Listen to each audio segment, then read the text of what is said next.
కనీసం వారానికి ఒకసారి వింటాను నేను చాలా ఇష్టంగా. ఆ సినిమాలో ఆ నాగేశ్వరరావు జయసుధ వాళ్ళిద్దరి మధ్య చిత్రీకరణ ఇప్పుడు పాటలు మనం వినలేము చూడలేము అంటే లిటరేచర్ వలన మనం చాలా రాష్ట్ర ప్రజలు మన దుఃఖమే మనందరినీ మనం చేయగలిగాం. మన భావోద్వేగం మనందరి భావోద్వేగం మార్చారు.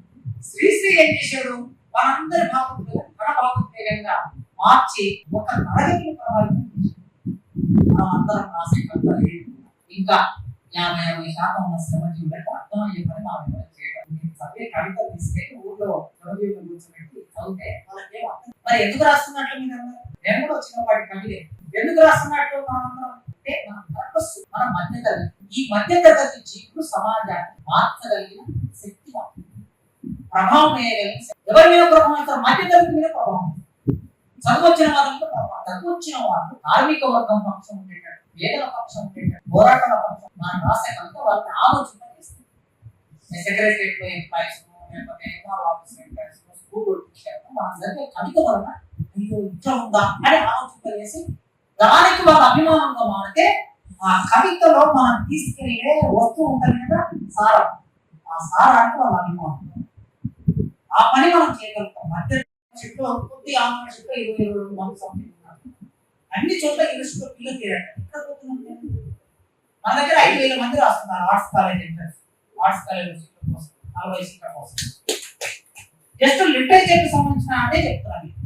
మన దగ్గర కవులు కూడా నెక్స్ట్ జనరేషన్ కవులు వచ్చారు.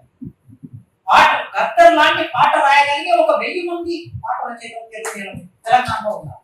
1000 మంది అంత సాధికారిక పాట రాయగలిగారు. కవిత్వం రాయగలిగే వాళ్ళు కూడా అట్లే ఉన్నారు.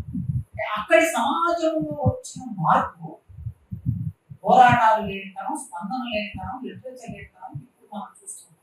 తెలంగాణ సమాజంలో కూడా ఇది అతి తొందరలో వస్తారు. దాన్ని రాకుండా ఉండాలంటే మనం కాస్త జాగ్రత్తతో ఉండాలి. అందుకే నేను కూడా ఆలోచిస్తున్నాం. మొన్న రిక్రూట్మెంట్ ఫంక్షన్ అయితే చెప్పాను, మీరు అన్ని వదిలేసి రిటైర్డ్ అయిన టీచర్ అంటారు కొన్ని గ్రామాలను పేరెంట్స్ పర్సెప్షన్ మారిపోయింది. కింద నుంచి పై వరకు మారిపోయింది పేరెంట్స్.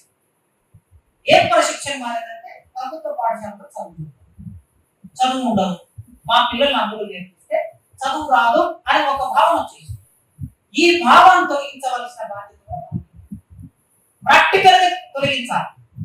ఒక 10 మంది రిటైర్డ్ టీచర్ నమూనాగా ఒక 4 గ్రామాలు తీసుకోండి. ఒక్కొక్క గ్రామంలో ఇద్దరు మీరు అందులో ఉంటారు.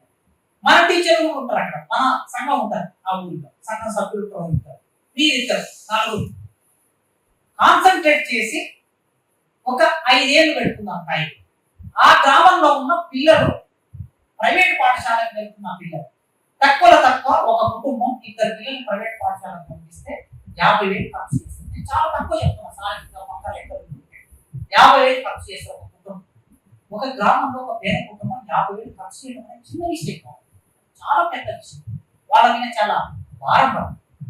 ఆ పిల్లలు అక్కడికి వెళ్ళకుండా ఆ కుటుంబాన్ని కన్విన్స్ చేసి మేము చెప్తాం పాఠం మీ పిల్లలు ఆ ప్రైవేట్ పాఠశాలలో ఏ ఇంగ్లీష్ చెప్తున్నారు, ఆ ప్రైవేట్ పాఠశాలలో ఏ మ్యాథ్స్ బాగా చెప్తున్నారు, అంతకన్నా బాగా మేము ఇన్ని పరీక్షలు రాసి వచ్చాము. బిఎస్సి పరీక్ష రాస్తే ఇక్కడ మా భువనేశ్వర్ బిఎస్సి ఎగ్జామ్ రాస్తే ఒక పోస్ట్ పడితే ఎంతమంది రాస్తారు? తక్కువ 10,000 మంది కాంపిటీషన్. ఒక పోస్ట్ 10,000 మందిలో నెగ్గుకొచ్చిన ఒక మనిషి ఎంత టాలెంట్ ఉంటారు.